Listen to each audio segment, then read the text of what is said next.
ఈనాడు గాంధీ భవన్లో శ్రీ సర్దార్ సర్వాయి పాపన్న యొక్క వర్ధంతి సందర్భంగా ఆత్మ బలిదానం సందర్భంగా వారికి నివాళులు అర్పించడం జరిగింది.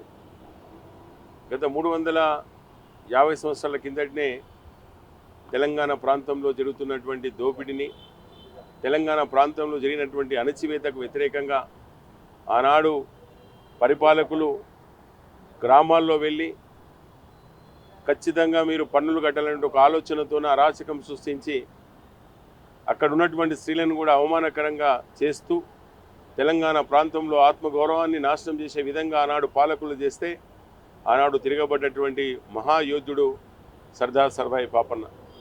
వారు చరిత్రను కూడా బ్రిటిషర్స్ ఏదైతే దాని చరిత్ర తీసుకొని ఈరోజు లండన్ క్రైమ్ బ్రిడ్జ్లో వారి యొక్క చరిత్రను పెట్టడం జరిగింది.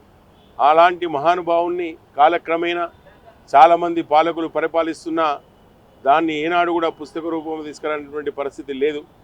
కానీ తెలంగాణలో ఎప్పుడైతే తెలంగాణ ఉద్యమాలు మొదలైనాయో తెలంగాణలో ఉన్నటువంటి అనేక ప్రాంతాల్లో అనేక పార్టీలు కూడా ఖచ్చితంగా వారి యొక్క సర్దార్ సర్వాయి పాపన్న యొక్క స్ఫూర్తిని తీసుకొని ముందుకు పోవాలంటే ఆలోచనతో అందరూ కూడా బహుజనులందరూ కూడా ముందర రావడం జరిగింది.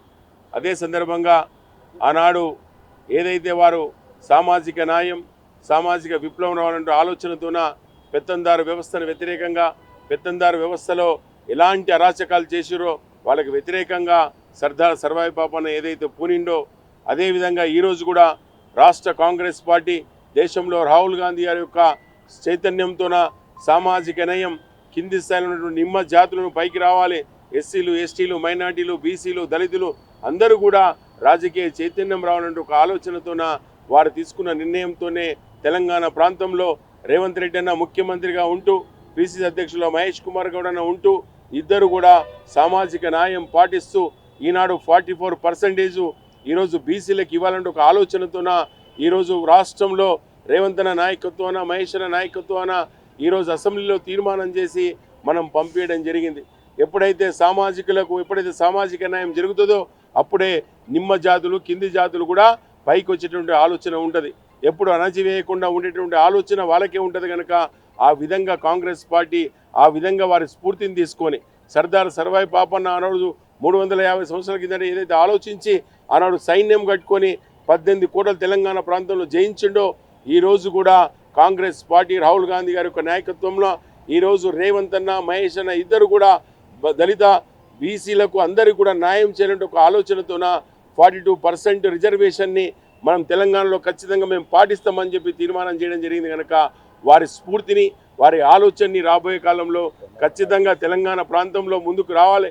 ఈరోజు బలహీన వర్గాల్లో ఉన్నటువంటి ఈరోజు పొన్నం ప్రభాకర్ అన్న బలహీన వర్గాలకు సంబంధించినటువంటి అన్ని శాఖలు నడిపిస్తూ అందరిని కూడా మమేకం చేస్తూ వారికి కూడా రాజకీయ చైతన్యం కలిగిస్తున్నటువంటి వ్యక్తుల్లో ఉన్నారు. కనుక ఖచ్చితంగా సర్దార్ సర్వాయి పాపన్న స్ఫూర్తితోన రేవంత్ అన్న, మహేష్ అన్న, పొన్నం ప్రభాకర్ అన్న, మధుయాస్కి గౌడ్ అన్న అందరూ కూడా ముందుకు సాగుతున్నారు. కనుక ఈ జాతి బిడ్డలుగా పుట్టి ఈ జాతిలో చైతన్యం తీసుకునేటువంటి ఆలోచనతో వారు ముందుకు సాగుతున్నందుకు వారికి అందరూ కూడా ప్రత్యేక ధన్యవాదాలు తెలుపుకుంటూ సర్దార్ సర్వాయి పాపన్నకు వారి స్ఫూర్తిని ఇంకా ముందుకు తీసుకెళ్తాం మేము ఖచ్చితంగా అని చెప్పి వారి స్ఫూర్తిని ఈ వర్ధంతి సందర్భంగా స్మరించుకుంటున్నాం. అసలైన తొలి వెలుగు. ఫాలో వాట్సాప్ @తొలి వెలుగు official.